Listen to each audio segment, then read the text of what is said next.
questions from dog owners, especially first-time dog owners, which equipment is best to use for the dogs. So starting from this end here, we have leashes that attach onto a collar or a harness with the handle there. This is probably 6 to 7 or 8 feet long. If you get a long leash like this, you need to be mindful that when you're in public, you need to make sure that you shorten the leash, otherwise you won't have control over your dog. The same applies for this one. This is ones that I use. I like them because I can adjust it according to this little ring. It's leather. I attach the other one onto my dog and I can either make it, double it up, making it shorter when I'm in public, or put it around my body like this. This system of using it around your body, like with all of these leashes as we're going to talk about it, is very dependent upon how strong your dog is and how strong you are too. You don't want to get pulled over. These are flexi leashes. They're very popular, but I would say there's a lot of safety risks involved in using these. As this is a rather thin webbing, then this has a lock on it, which is supposed to lock. Sometimes they do, sometimes they don't. And also, if it gets pulled out of your hand, it will automatically retract and go all the way up to your dog, which actually will really spook them. So I've seen quite a lot of problems with these for people that try to train with those. So again, this is in the context of training. This is not in the context of just walking your dog out for exercise casually out on a trail or a hike, okay? These are front attachment harnesses, which I use. There are many different brands. The whole point about any of these harnesses is they have to be fitted correctly. If they're not fitted correctly, then they won't work effectively. And right now, the market, at time of talking, so we're 2025, the market is flooded with all different brands and it can be very confusing. I would just say make sure that when you do fit a front attachment harness, this is one of the brands that I use. I have no affiliation to this company, so I'm not getting any money. It's just that I've used this for a long time, this brand. If the head goes through here, here's the head of the dog. Dara, let me use one of my dogs as an example. Oh, it's Nini. Hi, Nini. Oh, hey. Oh, everybody's coming. Hi, guys.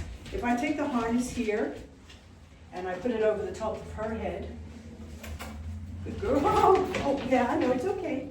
Then I go ahead and, Dara, come over here. Dara. Here. That's it. Then I put this strap underneath her 2 front legs. You want to be aware of the fact that this stays above the shoulder. You see, if it's too low like this, and you'll see some harnesses where they are really low, that obviously is not what we're looking for, because that will restrict the dog's movement as they move forward. So again, it's all about fit, and you're totally welcome to contact me so I can help talk you through it.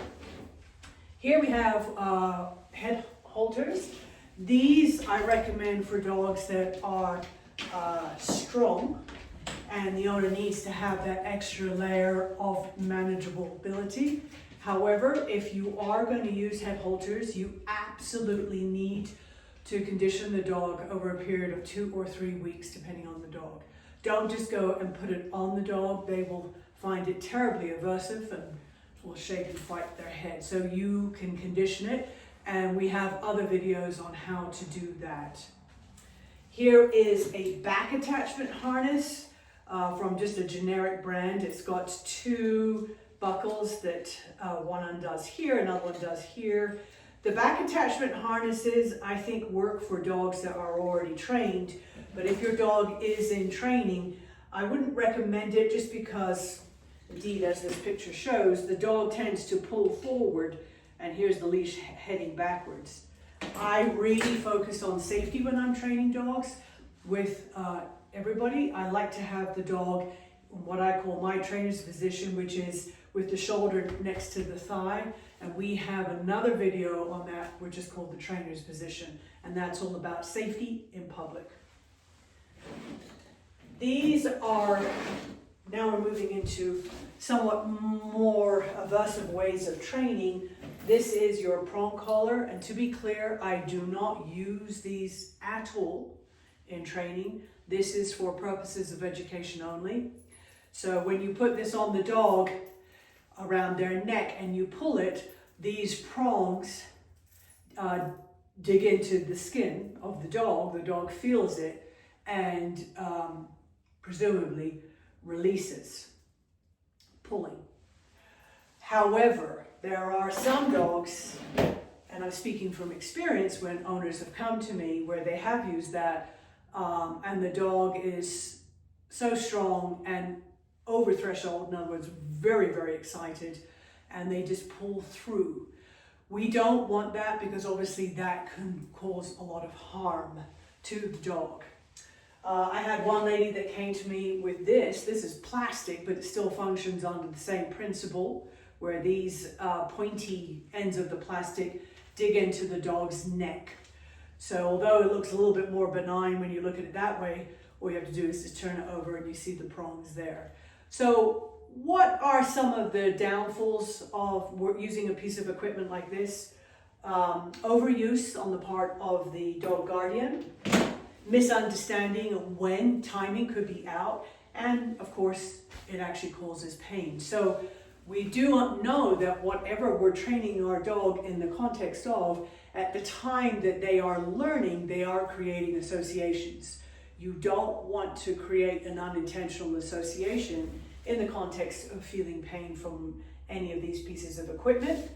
Even something as benign as this still functions as a slip leash, so it restricts the breathing, you see? So it tightens up on the dog's neck, and then they can't breathe as well. Choke collars, this is the same thing. They call them slip collars, but when I was young, they were called what they actually were supposed to do, which was to choke the dog. So this goes over, you pull, and it tightens up around the neck. And someone donated this to me just for purposes of education. Obviously, I don't use them. This is a battery that's placed into this pack.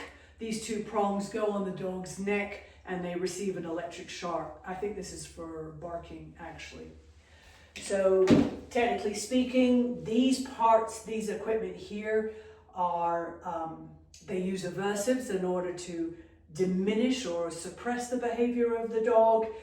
And for our purposes, when we're training using front attachment or halting, as long as we are conditioning it positively, in other words, when the dog pulls with a front attachment harness, you stand still, they can't get any forward because they feel the pressure around their thorax, they turn and look at you, you mark, and then you feed, and in this way you maintain a positive reinforcement value system as opposed to a positive punishment value system. So for purposes of welfare and humane with our companion pet dogs, because the relationship is based upon trust, good timing, my. We would not want to scare our dogs unintentionally when we're trying to do training. So equipment matters. And if you're not sure, please feel free to reach out and just shoot me an email, and I can help you out.